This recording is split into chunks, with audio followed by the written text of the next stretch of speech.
기관들이 지속적으로 순매수하는 종목입니다.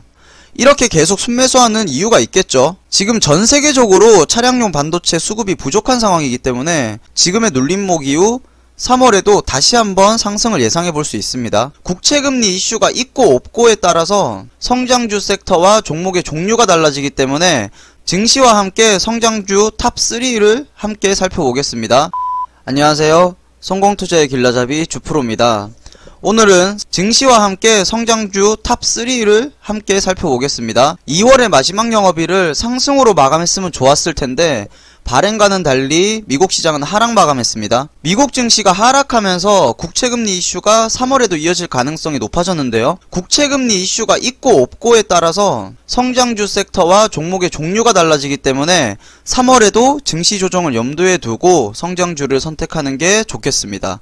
S&P 500 차트를 보시면 초록색 60일 이평선을 지지로 딛고 있는 모습입니다. 1월 말에도 급락이 나오면서 하락했지만 60일선은 지지했었는데요. 그렇다면 이번에도 과연 60일선을 지지하면서 상승할지 아니면 더 하락할지가 중요한 순간입니다. 앞으로 증시는 파월 연준 의장의 발언보다는 행동에 따라 움직일 가능성이 큽니다. 요 며칠 동안 파월 의장이 인플레이션 아직 멀었다, 금리 인상 없다와 같은 시장이 좋아할 말만 골라서 했음에도 불구하고 시장은 믿지 않고 있죠. 그래서 말보다는 행동이 필요한 시기라는 겁니다. 2140조 원 규모의 미국 경기 부양책도 하원을 통과했기 때문에 지금 파월 의장이 취할 수 있는 액션은 실질금리를 안정시키기 위한 채권 시장의 개입밖에 없을 겁니다. 미국 증시가 2월을 애매하게 마감해서 성장주를 고르는 게 쉽지 않았는데요. 그래도 3월달에 가장 유망한 종목들을 골랐으니까 잘 시청해 주시면 좋겠습니다.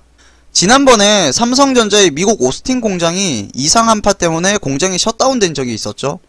이 때문에 차량용 반도체 부품 공급이 차질을 빚었고 그 여파로 캘리포니아에 있는 테슬라 공장도 생산을 중단하는 사태가 발생했습니다. 지금 전 세계적으로 차량용 반도체 수급이 부족한 상황이기 때문에 삼성전자나 SK하이닉스, 마이크론과 같은 글로벌 반도체 공급 사슬에 엮여있는 SFA 반도체를 주목할 필요가 있어 보입니다. SFA 반도체는 반도체 패키징, 테스트와 같은 반도체 후공정을 사업으로 영위하는 회사입니다.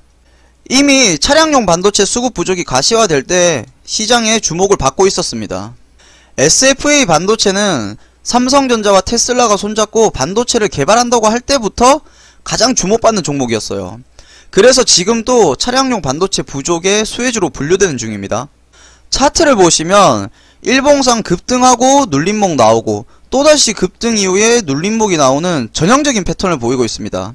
차량용 반도체 품귀 현상이 지속되면서 SFA 반도체가 수혜를 입는다면 지금의 눌림목 이후 3월에도 다시 한번 상승을 예상해 볼 수 있습니다. 두 번째 종목은 페노션인데요. 기관과 외국인이 양매도하는 시장에서 기관들이 지속적으로 순매수하는 종목입니다. 수급을 보시면 기관이 계속해서 순매수 행렬을 이어가는 걸 알 수 있습니다.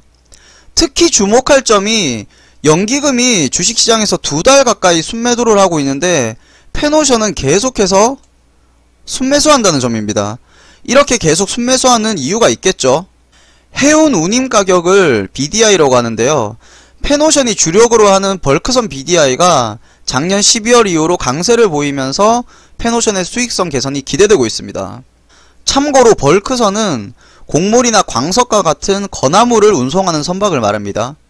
BDI가 강세를 이어갈 이유는 중국의 석탄 수입 쿼터 해제, 동아시아 국가들의 철광석 수입 증가와 호주의 철광석 수출 확대 등을 꼽을 수 있습니다.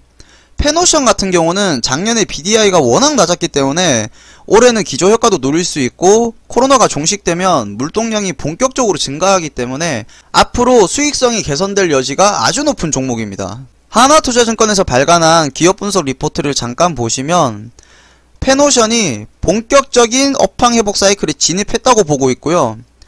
올해 1분기 영업이익이 615억으로 전년 동기 대비해서 63% 성장할 것으로 전망하고 있습니다. 올해 매출액은 약 2조 8천억 정도 예상하고 있고요.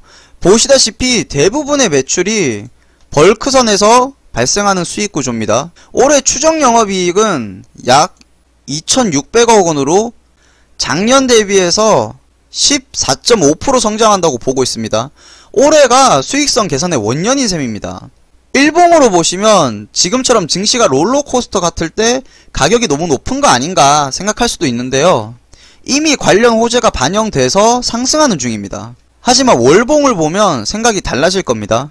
월봉 차트인데요. 월봉으로 보시면 알겠지만 주가가 엄청나게 하락한 후에 아직도 바닥권에 위치해 있습니다. 앞으로 페노션의 실적 개선과 코로나 이후를 생각한다면 주가가 상승할 가능성이 높은 종목입니다. 기관들이 연일 순매수하는 이유가 다 있는 종목입니다. 세 번째 종목은 LG전자입니다.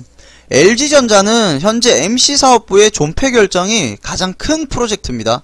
LG전자가 야심차게 개발하던 LG 롤러블 폰 개발 중단설이 시장에 퍼졌습니다. 롤러블 티저 영상을 공개한 지 불과 열흘 만에 MC사업부 매각을 공식적으로 언급하면서 다양한 방안을 검토하고 있다고 밝혔는데요.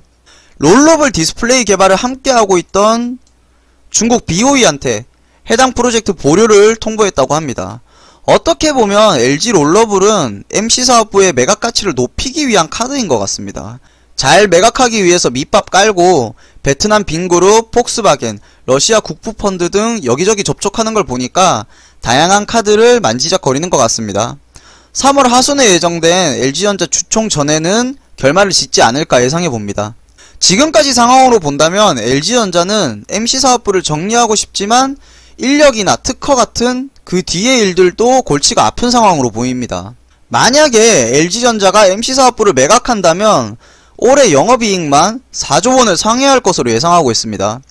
LG전자는 엄밀히 말해서 성장주는 아닐 수 있지만 MC사업부를 매각하면 실적 기대치는 지금보다 훨씬 더 높아질 겁니다. 그래서 실적 성장주에 포함될 자격이 있습니다. 하지만 차트상으로는 1월까지 급등한 이후에 하락 추세가 유지 중이고 아직 저점도 확인하기 어려운 상황입니다. 그래서 매수하기보다는 조금 더 관망이 필요해 보이는 종목입니다. 3월에 개최되는 주주총회 몇 주 전부터 분수령이 되지 않을까 조심스럽게 예상해봅니다. 증시가 하락해도 상승하는 종목은 나오기 마련이고 성장주는 말 그대로 시간이 지날수록 사업이 확장되면서 성장합니다. 내 종목이 하락하고 있다고 그것만 보고 있으면 스트레스만 쌓입니다. 주식 초보분들은 다른 종목들의 흐름도 보고 성장주들의 상승세도 관찰하면서 공부를 많이 하시길 조언해드립니다. 지금의 증시 조정에서 매수기에는 초대형주보다는 성장주에서 찾는 게 좋을 것으로 생각됩니다. 우리 채널 구독하시고 주식 투자에 좋은 기회 같이 찾아보시면 좋겠습니다. 지금까지 3월 성장주에 대해서 알아봤습니다. 오늘도 성공 투자하시고 구독과 좋아요, 알림 설정 꼭 눌러주세요. 감사합니다.